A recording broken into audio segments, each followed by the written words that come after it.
Good day, everyone. This is Be All You Can Be with Brittany Marie. I wanted to talk to you guys about a hot topic of mine today. But before I do that, I want to keep you guys in remembrance that God has designed our bodies to be able to heal itself, right? Unless we're in need of a miraculous healing by Him. Other than that, there is no cure. You are the cure. But at times you can suppress your body from being able to do that by what you ingest. So I don't want you to suppress your body, but we're going to talk about that does, which is our topic today. Protoplasmic poisons. This was given to me through my university that I went to, and there were three of the top favorites that were very popular, and it still is very popular now.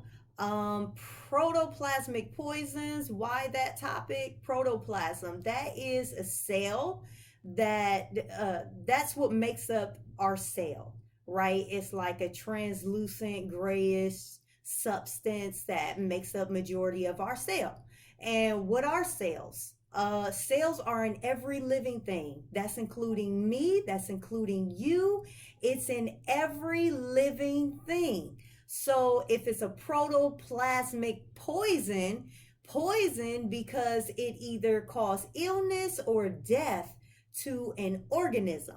Okay? And what's an organism? Okay, we're living, we're breathing, we're trying to metabolize, we're trying to sustain and survive and live on this earth as long as we possibly can.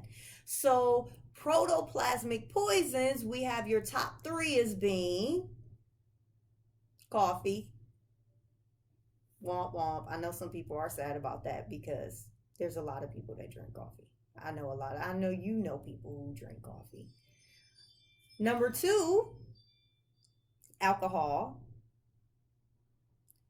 And people will make up excuses all day long as of why it's healthy to drink 1 cup a day, even if it's wine. It's a sense of alcohol.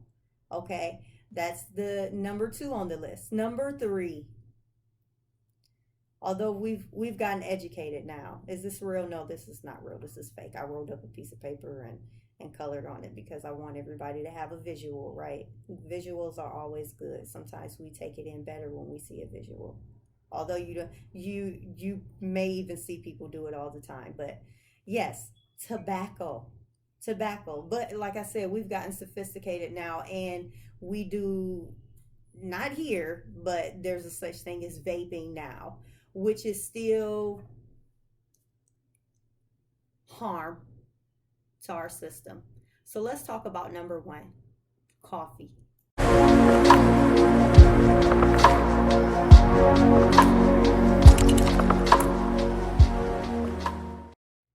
Okay, so coffee. Coffee decreases the amount of pepsin in your body.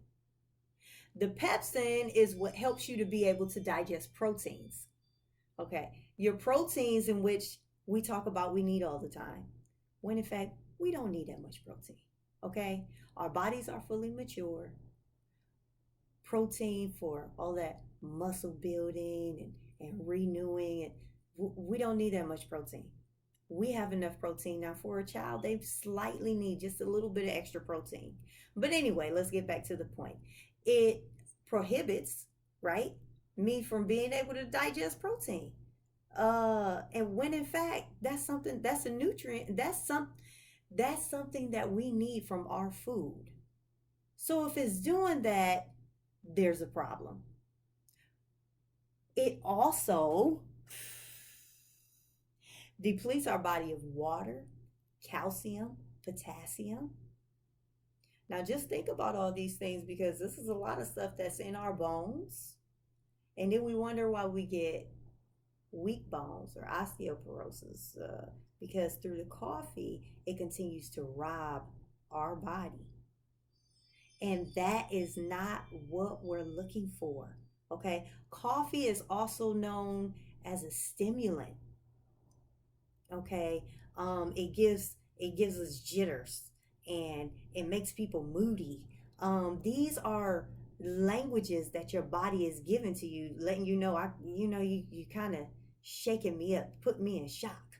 Coffee brings you into like the fight and flight response. When you're going on a roller coaster or you're getting ready to jump out of an airplane and your body is just kind of disrupted. It's like some stuff go to a halt, some stuff you just start pumping real fast, and then other stuff, you have water retention, or you go pale, you get flushed.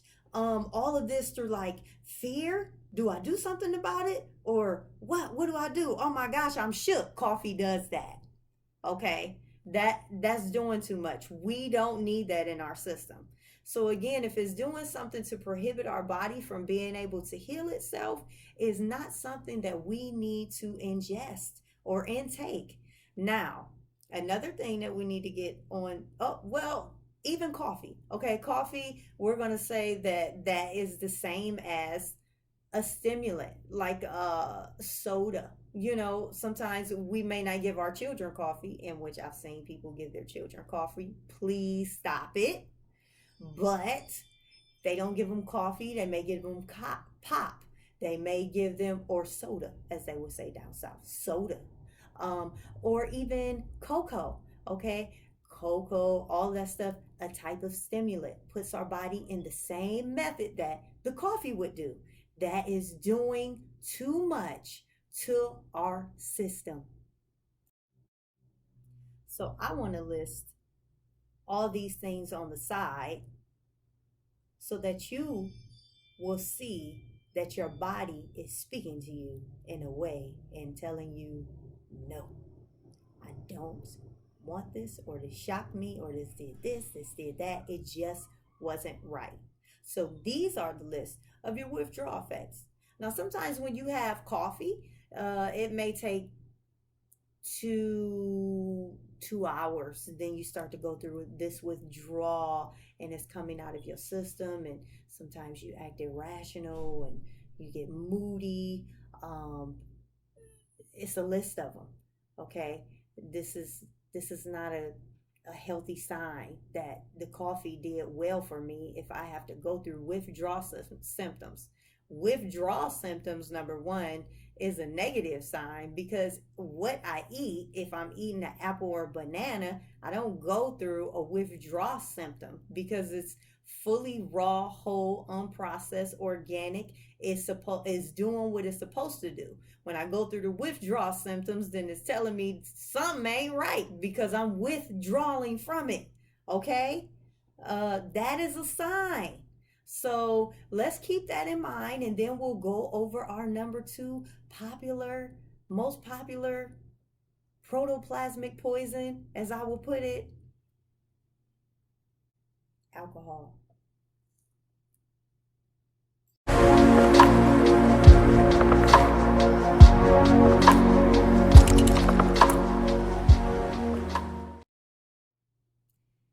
Alcohol is a depressant.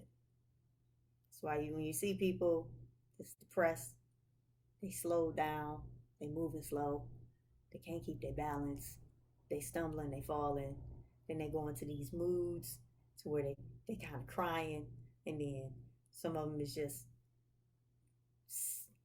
I mean, it's weird. It's and then you go through your withdrawal symptoms. Okay, those of you who are alcoholics, um, you know your side effects. You know your withdrawal symptoms. But again, I want to list them on the side. I want you all to try and see how our body speaks to us. And if we're withdrawing from it, that means that we don't want it. Get it out of here. Thank God that our bodies were able to heal, but sometimes we can go on so far with coffee, alcohol, certain stimulants, to where it leads us into sickness. That's why a lot of alcoholics, you end up hearing that they have psoriasis of the liver. All of these things in your body begin to break down, because it's only so much that we can suppress our body before it begins to get sick, and then we just can't even tolerate it anymore. But if you catch it in time, change in time, your body is designed to heal itself unless you are in need of a miraculous healing by God. He is able to do that, but He is also giving you the willpower, if you trust Him, to be able to remove all of these things out of your life. So I'm trying to help you recognize that this is not a benefit. This is not healthy once a day. It hinders me. That's why I have these symptoms.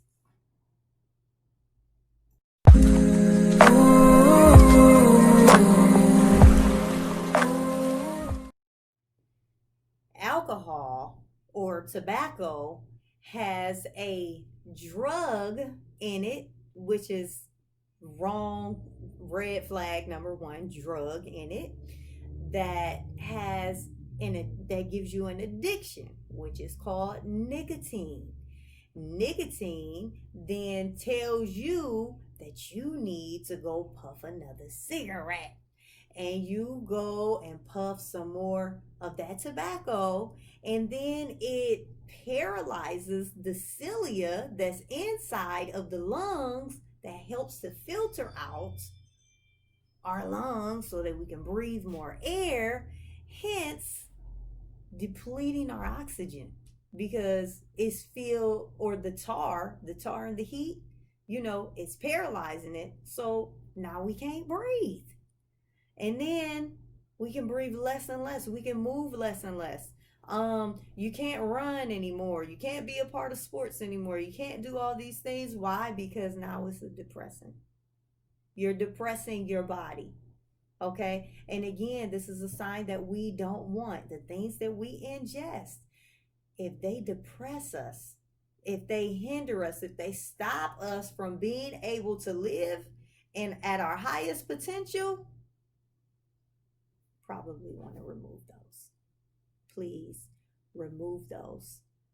It's not worth it. And we look forward to being able to enjoy our family actively with one another, not just slouch down on the couch all the time, doing something together.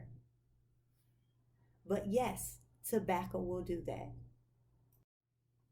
So yes, these are also the withdrawal symptoms. But for those of you who already smoke, you already know what it's doing to your body. You already know that it's not helping you. You already know that you're not getting good news from the doctor. You already can feel it, see it, taste it, smell it, all of those things. I'm just telling you that if you believe that it's too late for you to withdraw from these, your body is telling you that it's not. And that's a good sign. Because if your body can continue to withdraw, you can physically help your body to be able to gain the strength so that you can withdraw from them and be totally healed from them. It is not too late as long as you have been given another day and your body is showing activity of, I want to live. And again, unless if you're in need of a miraculous healing from Him, He's able to do that as well. But stay focused, stay attentive to your body languages, because they speak to us all day long and they tell us, yes, I want to go this way, or no, I don't want to go this way. This is helping me, this is not helping me. So how do we know what's normal? Just because if your body is metabolizing as it normally does, if I don't have all these withdrawal symptoms like dizziness, headache, water retention, dry mouth, irritation, irrational thinking, all that stuff, then I'm on a good path. I'm on a good path. And I want to encourage you to get on that path. So come and join me, Be All You Can Be with Brittany Marie. Again, I am your holistic nutrition and natural health practitioner, and I'm here to help you as much as I can to get on that pathway of good health.